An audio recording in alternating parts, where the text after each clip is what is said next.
তোমার যদি কোনোদিন এক ওয়াক্ত নামাজ পড়তে মন না চায়, তো তোমার সমাজের বাকি ছেলেদের কি অবস্থা? তুমি যদি দিবানিশি নারী ছবি দেখো, তোমার যদি সারাক্ষণ মোবাইলে উলঙ্গ ছবি দেখতে মন চায়, তোমার স্ত্রী যে হবে তার চরিত্র কি হবে? রাবিয়া বসরি। আমাদের প্রত্যেকেই আল্লাহর সামনে যেতে হবে, আখিরাতে যেতে হবে, এই গুনাহ থেকে বাঁচতে হবে, গুনাহ থেকে বাঁচতে হবে। প্রতিটা গুনাহ বাবা, প্রতিটা গুনাহ, প্রতিটা পাপ, খোদার কসম আল্লাহর নবী বলছেন ওয়া ইন্নাল ফুজুরা ইয়াহদি ইলান নার। নবীজি বলছেন উম্মত, প্রতিটা গুনাহ তোমাদেরকে জাহান্নামের দিকে টেনে নিয়ে যাবে। এই নারী ছবি, এই নাচ গান, এই অস্থিরতা, এই বেহায়াপনা, এই অসভ্যতা, এই নোংরামি, এই মদ জুয়া, সুদ ঘুষ কিস্তি, আমাদের মা বোনেদের বেপর্দা জিন্দিগি। আহা, আপনাদের ঘরে এখন আর আপনারা নিজ চোখে দেখা আপনাদের এক এক মেয়ে, আপনাদের বোন, আপনাদের কন্যা, আপনাদের স্ত্রী বেসামাল বেসামাল, মন মতো পোশাক পরে, মন মতো জামা গায়ে দেয়, কত রঙে, কত ডিজাইনে, কত ঢঙ্গে সাজে, রাস্তায় রাস্তায় ঘুরে, বাজারে মার্কেটে প্রতিনিয়ত ঘুরতে থাকে। আহারে, বাপ কোথায়, স্বামী কোথায়, ভাই কোথায়, আত্মীয় কোথায়, অভিভাবক কোথায়? তোমাদের যুব, পিছনে তাকায় না, পিছনে তাকাবা না।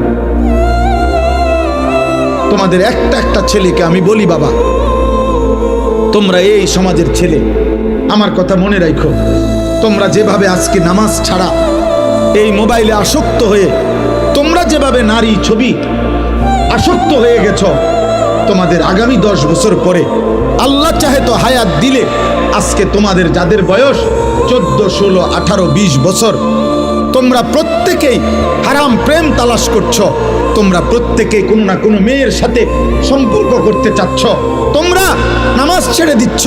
আমার আব্বা মনে রাখো, আগামী 10 বছর পরে, আগামী 15 বছর পরে হতে পারে তোমাদের তখন বিয়ের প্রয়োজন হবে, তোমার বোনেরও বিয়ে দিতে হবে, তোমারও বিয়ে করতে হবে। পবিত্র স্বামী তোমার বোনের জন্য একটা নেককার পবিত্র ছেলে কই বাবা? তোমার জন্য একটা চরিত্রবান মেয়ে কই পাইবা? তোমরাই তো তোমাদের সমাজ শেষ করে দিচ্ছ। আমার কথা হাসি দিয়ে উড়াই দিও না, একজনও ভাইবা, একজন। তোমার সমাজ তো তুমি। তোমার যদি কোনোদিন এক ওয়াক্ত নামাজ পড়তে মন না চায়, তো তোমার সমাজের বাকি ছেলেদের কি অবস্থা? তুমি যদি দিবানিশি নারী ছবি দেখো, তোমার যদি সারাক্ষণ মোবাইলে উলঙ্গ ছবি দেখতে মন চায়, তোমার স্ত্রী যে হবে তার চরিত্র কি হবে? রাবিয়া বসরি। তোমার বোনের যে স্বামী হবে, ওর চরিত্র কি হবে? ও কোত্থেকে আসবে? ও তো আলগা গ্রহ থেকে, মঙ্গল গ্রহ থেকে আসবে না, ও তো এই সমাজেরই বেড়ে ওঠা মানুষ, ও তো এই সমাজের বেড়ে ওঠা মানুষ। আমরা এখন নিজেরা বুঝি, ছোটবেলায় মাদ্রাসায় আমরাও পড়ালেখা করছি বাবা, আর এখন আমরা মাদ্রাসায় পড়াই বাচ্চাদেরকে, খুব কষ্ট হয়, বেশি কষ্ট হয় বাচ্চাদেরকে এখন পড়াইতে। কেন? একটা বাচ্চা আপনার তার বাড়িতে গেলে তার চারিদিকে তার বাড়ির চাচাতো ভাই, মামাতো ভাই, ফুফাতো ভাই, জ্যাঠাতো ভাই, খালাতো ভাই, আপন বড় ভাই, আপন মা, আপন বোন, প্রত্যেকের হাতে দেখে একটা একটা বড় মোবাইল, সবাই ছবি তুলতেছে, ভিডিও করতেছে, সবাই আপনার নাটক দেখতেছে। এর মাঝখানে এই একটা ছেলে, সে তখন নিজের বড় অসহায় মনে করে যে আরে আমার বোন মাদ্রাসায় পড়ার কারণে আমারে বন্দি করে রাখছে, আমারে জেলখানা দিয়ে রাখছে, আমারে আবদ্ধ করে রাখছে, আমার জীবনের কোনো সুখ নাই, আনন্দ নাই, আমার কোনো উল্লাস নাই। এই কারণে প্রতিনিয়ত আমরা মাদ্রাসা চালাই বাবা, প্রতিনিয়ত বাচ্চাদেরকে অভিভাবক আইসা কাঁদে যে হুজুর কোনোভাবে মাদ্রাসায় পড়াইতে পারতেছি না, রাখতে পারতেছি না, কেবল ছুটে যায় বাচ্চা, কেবল ছুটে যায়। কারণ চারিদিকের গুনার এই আয়োজন দেখে তার নিয়ন্ত্রণ করা একা কষ্ট হয়। তুমি বলো বাবা, তুমি বলো, বুঝতে দেখো, বুঝতে দেখো।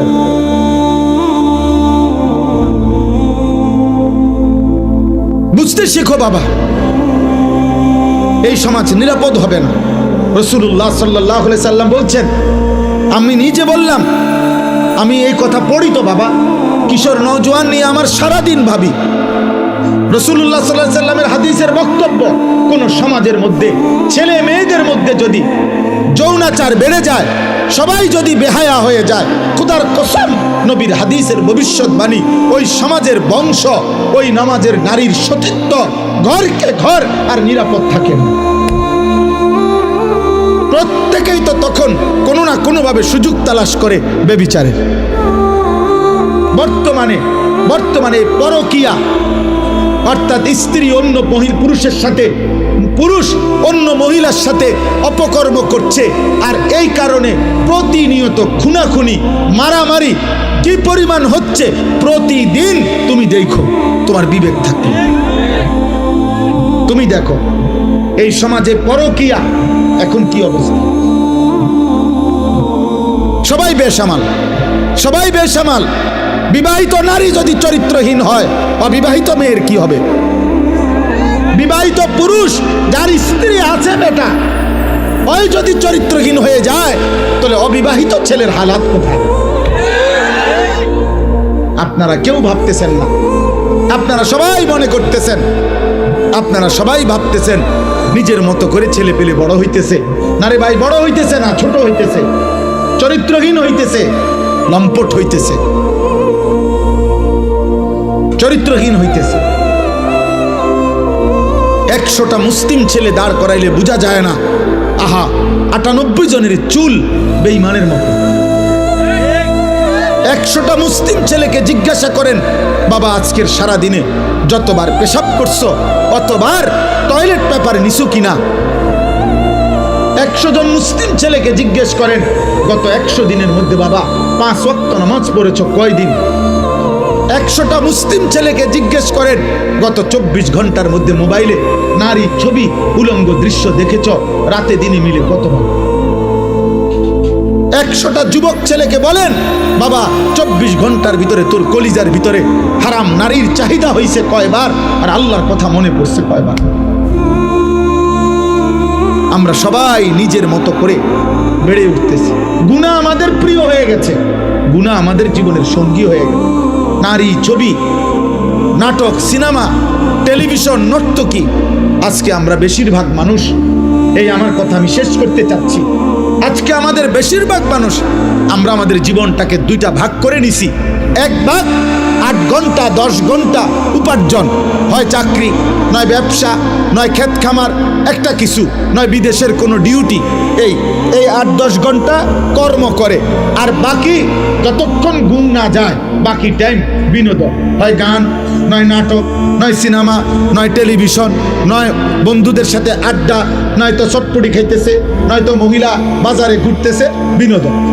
তাহলে এক বেলা কর্ম, আরেক বেলা বিনোদন। তো আল্লাহ কই, রসুল কই, আখেরাত কই, কবর কই, পরকালের ভাবনা কই? মা জানে না গত 24 ঘন্টায় তার ছেলেটা কি করছে।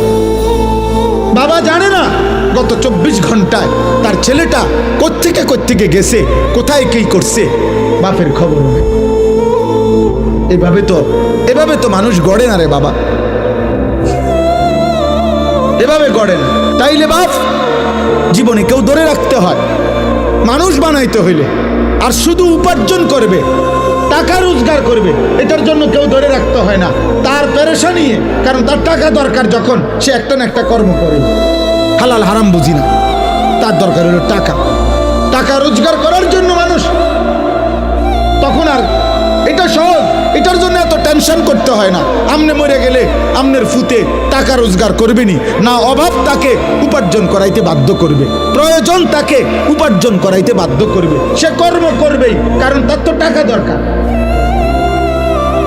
এটা তো সহজ বিষয়, এটার জন্য এত কিছু লাগে না। কিন্তু মানুষ বানাইতে হইলে, চরিত্রবান বানাইতে হইলে, উত্তম আখলাকওয়ালা বানাইতে হইলে, আখিরাতের মুক্তির জন্য বানাইতে হইলে ধরে রাখতে হয়, টেনে ধরতে হয়, দিন শিখাইতে হয়, আখিরাত শিখাইতে হয়, জোর করে নামাজ পড়াইতে হয়।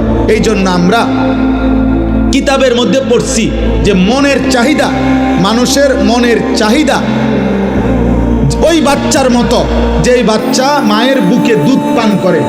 কথাটা খেয়াল করেন, অর্থাৎ বাচ্চা যেটা দুধ পান করে মায়ের 2 বছর পূর্ণ হইলে মহিলারা যেই কোনো বাচ্চাকে জোর করে দুধ ছাড়ায়, অর্থাৎ এটার জন্য বাচ্চা অনেক কাঁদে, চিৎকার করে, কান্নাকাটি করে, কিন্তু 2 বছর পূর্ণ হইলে মহিলারা বুকের দুধ ছাড়ায়, অর্থাৎ বাচ্চারে আর কোনোভাবে দুধ পান করতে দেয় না। এটা যদি 2 দিন, 5 দিন, 15 দিন মহিলা জোর করে যদি চেষ্টা না করে, এই বাচ্চা কিতাবে লিখছে এই বাচ্চা 12 বছরও যদি হয়ে যায়, মহিলা যদি জোর না করে তার দুধ না ছাড়ায়, তাইলে সে দুধ ছাড়বে না, সে বুকের দুধ পান করতে চাইবে। এই জন্য নিয়ম হইল মানুষের মনের চাহিদাকে কেউ যদি জোর করে আল্লাহর দিকে না ফিরায়, গুনাহ থেকে না বাঁচায়, আল্লাহর দিকে না ফিরায়, জোর করে যদি নামাজ না পড়েন, জোর করে যদি গুনাহ থেকে না বাঁচেন, জোর করে যদি নারীর থেকে চেহারা না নামান, খোদার কসম 100 বছর না, বয়স যদি 900 বছর হয় আর নিজে যদি জোর না করে, তাহলে এই বুড়ো নারী দেখার লোভ তার যাবে না। এই জন্য দেখবেন বহু বুড়া মানুষ আছে বাঁকা হয়ে গেছে, কিন্তু বুড়া হন চা দোকানে বসে বসে রাক্ষসের মতো নর্তকীর নাচ দেখে। বুড়ার খাচ্ছ ভালো হয়েছে না কেন? ওই যে সে যে ধরে নাই নিজেকে, গুনার হাতে ছেড়ে দিছে। এই জন্য 60 বছর বয়স কিন্তু এখনো কথায় কথা গালি দেয়। 60 বছর বয়স এখনো কাঁচা মিথ্যা কথা কয়। 60 বছর বয়স এখনো সুদ খায়, কিস্তি নেয়। 60 বছর বয়স এখনো টেলিভিশনে নর্তকী দেখে। আপনার আড্ডি নাই, গিরাগাড়ি জোরাজারি, শরীরের কিচ্ছু নাই, আপনি কীর্তন বেরিয়ে দেখেন কেন? কেন দেখবে বলেন? নাউজুবিল্লাহ। হ্যাঁ, এটা বুঝতে হবে। আমরা এটাই বুঝাইতে চাই আমি, অর্থাৎ মানুষের অন্তরের চাহিদা, নফসের চাহিদা গুনাহ করাইতে চায়, জোর করে টেনে ধরতে হয়, জোর করে। যে নারী দেখা তো সহজ, চোখ নামানো কঠিন। মিথ্যা বলা তো সহজ, কিন্তু সর্বদা সত্য বলা কঠিন। শুয়ে থাকা তো সহজ, কিন্তু ফজরের নামাজের জন্য উঠা কঠিন। তাইলে এটা তো কঠিন বাবা, কিন্তু ওই কঠিনটা যে করতে পারে, সফলতা, বিজয়, কামিয়াবি তার কপালেই পদচুম্বন করে। সেই মানুষ, সেই সার্থক। পুরুষ তো পুরুষই, মানুষ তো মানুষই বেটা। মানুষ কেন কাপুরুষ হবে? কাপুরুষ হবে কেন? অতএব আজকে এই রাত গভীরে আমি আপনাদের কাছে অনুরোধ করছি, প্রত্যেকেই দয়া করে, ছেলেরা, বাবারা, তোমার উপরে তুমি রহম করো আব্বা। হাসি দিয়ে উড়াই দিও না। হাসি তোমার প্রত্যাশা, তোমার সমর্থনের আশায় আমি আসি নাই। আর এই কথা জরুরি মনে রাখো বাবা, আল্লাহর দিন গত 1450 বছর ধরে আছে, আগামীতেও থাকবে, আগামীতেও থাকবে। তোমার মতো আমার মতো ফালতু লোক ছাড়াও ইসলাম টিকবে। তাহলে তোমার মতো অপদার্থ, চরিত্রহীন নারী ছবি আর এই বেঈমানের মতো চুল যারা রাখছো, তোর মতো কাপুরুষ ছাড়াও ইসলাম টিকবে বেটা। মনে রাখিস, তুই কোনো কামে লাগলি না আর কি, আল্লাহর দ্বীনের কামে লাগলা না আর কি। তুমি কামলা এই বেডি চাই এই শেষ হইলা, তোমার জীবন চলে গেল এই বাতে মাছে আর পেশাব পায়খানা, এতটুকুই আর কি। ইসলাম বিজয় হবে, কালেমা বিজয় হবে, ইমানের বিজয় হবে, সারা পৃথিবীময় ইসলামের পতাকা উড়বে, কোনো সন্দেহ নেই। আল্লাহ রসুলের কথা মিথ্যা হয় না। নবীজি বলছে, যদি শোনো যে কিয়ামতের আর একদিন বাকি, আল্লাহ নবী বলছে তখনও দাজ্জাল আসবে, তারপরেও মাহাদি আসবে এবং দাজ্জালের পতন হবে, আর মাহাদির নেতৃত্বে সারা পৃথিবীময় কালেমার পতাকা উড়বে। অতএব পৃথিবী, আমি কিংবা আমার ছেলে কিংবা তার ছেলে, আমাদের যেই কোনো জেনারেশন, ইনশাআল্লাহ খোদার কসম, নবীর ভবিষ্যৎবাণী, ইসলামের পতাকা সারা পৃথিবীময় আরেকবার উড়বে। সারা পৃথিবীতে ইসলামের খেলাফত প্রতিষ্ঠিত হবে। এটা কোনো যুক্তিতেও যদি আপনার আমার বুঝে না আসে, কিন্তু নবীজি বলছেন, এই কথার উপরে ভিত্তি করে ইয়াকিন, এটা হবেই হবে, হবেই হবে, হবেই হবে ইনশাআল্লাহ। অতএব আজকে আমি এটাই বললাম, গুনাহ ছাড়ো, গুনাহ ছাড়ো আব্বা, নাফরমানি ছেড়ে দাও বাপ। 5 ওয়াক্ত নামাজ পড়ো, আল্লাহকে মানো, দিন মানো, দিন মানো, নিজের ভালো করো, নিজের ভালো করো। তোমরা অনেক ছেলে এখানে, তোমাদেরকে বললাম বাবা, নষ্ট হইও না, চরিত্রহীন হইও না রে বাবা, লম্পট হইও না, পাপী, চরিত্রহীন, লম্পট। খোদার কসম, তোমার রাত গভীরে না, 7 তবক জমিনের নিচে, আমি আনিস বললাম, মাটির সবচেয়ে নিচেও যদি গিয়া তুমি মোবাইলে নর্তকী দেখো, তারপরও তুমি মনে করছো খুব গোপনে, না, খোদার কসম নবী বলছে, পাপীর একাকিত্বের পাপের চিহ্ন আল্লাহ তাআলা দিনের আলোতে মানুষের চোখে ভাসিয়ে দেয়। মানুষ চেহারা দেখলেই বুঝে, মানুষ চোখ দেখেই বলে দেয়, তারে দেখতে মনে হয় ফুট্টাখোর, তারে দেখতে মনে হয় বাবাখোর, তারে দেখতে মনে হয় গাঁজাখোর, তারে দেখতে মনে হয় 6 নম্বর 2 নম্বর। তার চেহারা দেখতেই বোঝা যায় তে অসৎ কোনো জায়গার থেকে আসে, অথচ সে তোমার সাথে ছিল না, কিন্তু চোখ বলে দিছে। এটা আল্লাহর কুদরত, আল্লাহর কুদরত। মানুষ জুনায়েদ বাগদাদিকে ডাকাইত বলে না, ডাকাইতের জুনায়েদ বাগদাদি বলে। মানুষ দিনের রাত বলে না, রাতকে দিন বলে না। অতএব আপনি আমি যেমন মানুষের কাছে চিহ্নিত হবেন, এটাই সত্য, এটাই সত্য। আপনি করবেন চুরি, মানুষে মনে করবো আপনি বাইজিৎ বুঝতামি, আয়ো মানুষে ব্যাগ কর, মানুষে চিরা খায়, মানুষে ভাত খায় না। অতএব এটা আমি প্রত্যেককে বললাম,